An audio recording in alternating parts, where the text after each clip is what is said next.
Hello everybody, titanic back with another video. Oh boy, what a battle Andy Murray just survived.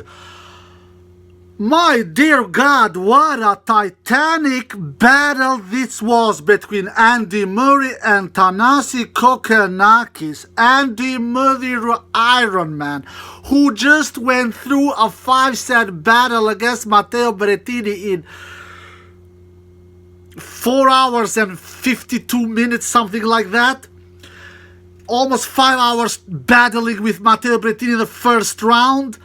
And now Murray extends that tennis hour with 1 hour more and played for 5 hours and 45 minutes, something like that. Murray almost needed 6 hours to come through Kokkinakis.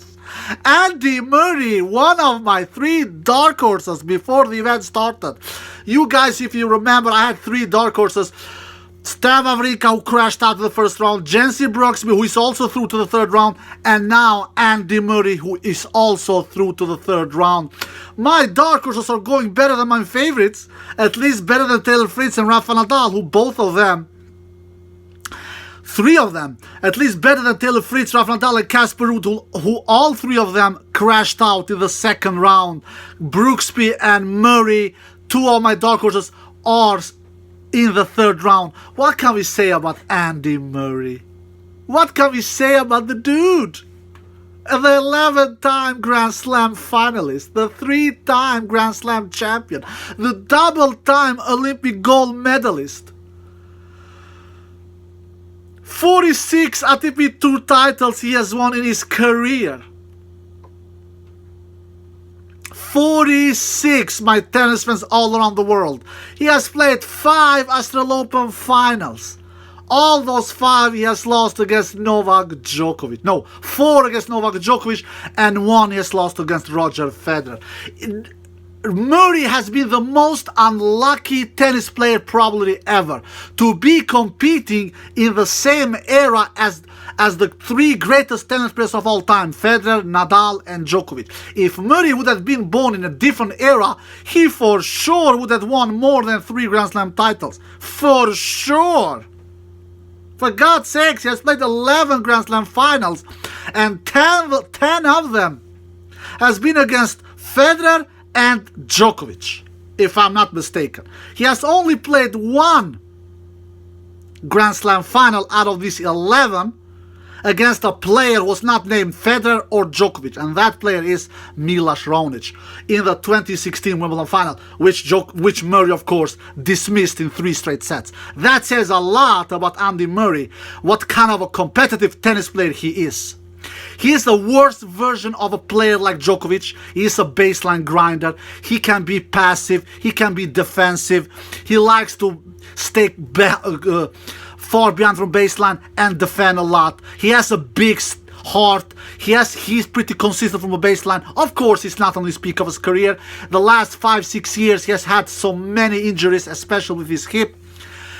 And now he is in his later stages of his career. And what can we say about the match against Kokkinakis?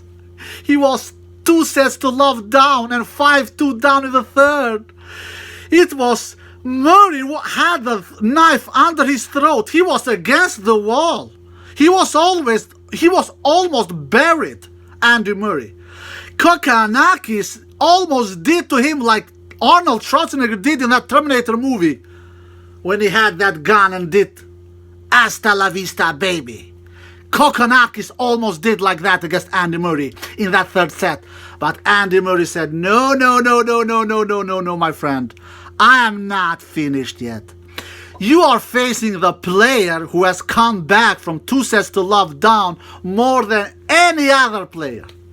He was in the 2nd place with Fabio Fognini before this match, in coming back from 2 sets to love down 10 times. Now he is alone on number 1, ahead, with 11 times coming back from 2 sets to love down. Nobody has done that more than Andy Murray now. Before, he was level with Fognini.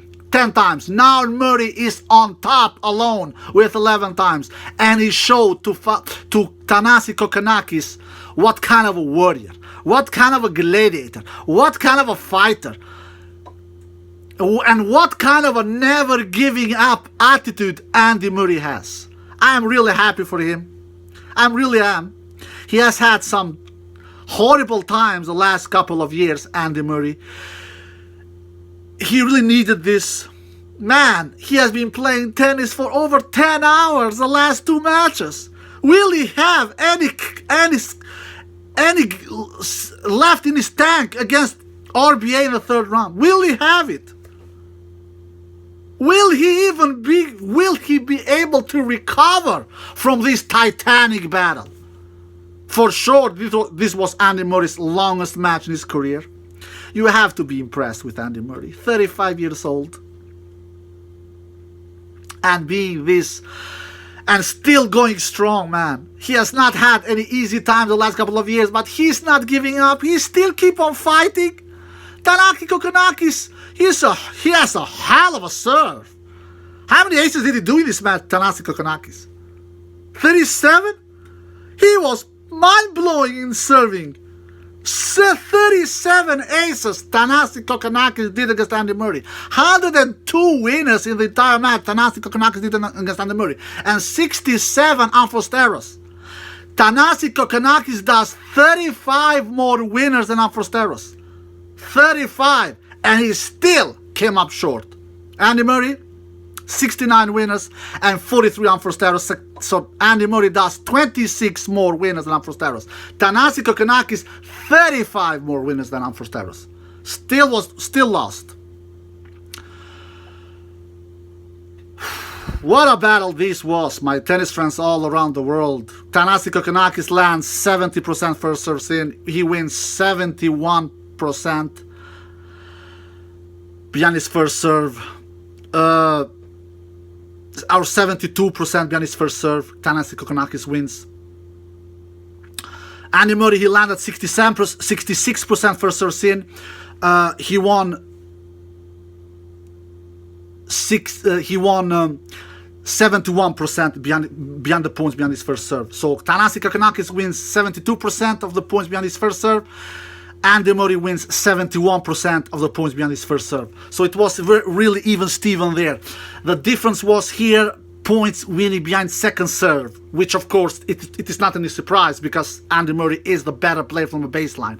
Thanasi Kokkinakis' chance against Andy Murray is knocking him out on the first points, so-called the diamond shots. Which are the diamond shots in tennis? The 0 to 5 shots. There Thanasi Kokkinakis' chance is to taking Andy Murray down in the short rally lengths from 0 to 5 shots, which of course he was very successful, Thanasi Kokkinakis, in doing that. That's why he did so many winners, 102 winners. But in the points that were over 5 shots, of course it will be advantage Andy Murray, and that's why Andy Murray won the second serve points battle with 52% in winning points behind his second serve. Andy Murray won, and Thanasi Kokkinakis wins 44% of the points behind his second serve. So there Andy Murray had the edge in winning the points behind the second serve. Andy Murray, in the end of the day, he outlasted Thanasi Kokkinakis. He he defeated Thanasi Kokkinakis from the baseline. Andy Murray just was the more steadier one, was the cleaner one, was the more consistent one from the baseline. And at the end of the day, he just showed more grit, he showed more heart, he showed more fight, and maybe he even wanted more than Thanasi Kokkinakis. Maybe he wanted the victory more. Big congratulations to Andy Murray. This has to be one of the, even though the year is very young still, this has for sure to be one of the best matches so far in the 2022 season. For sure, one of the most dramatic matches. How can you not love tennis? How can you not love this beautiful sport? This is the greatest sport of all time. Do you see this kind of a drama of other sports? Yeah, maybe sometimes, but tennis, you almost see that every single week. Tennis is the greatest sport of all time, and that's why I'm doing these videos, because I love this sport, I'm passionate about this sport, and I hope you like this video. If you did, give a thumbs up, subscribe, and see you next time. Peace.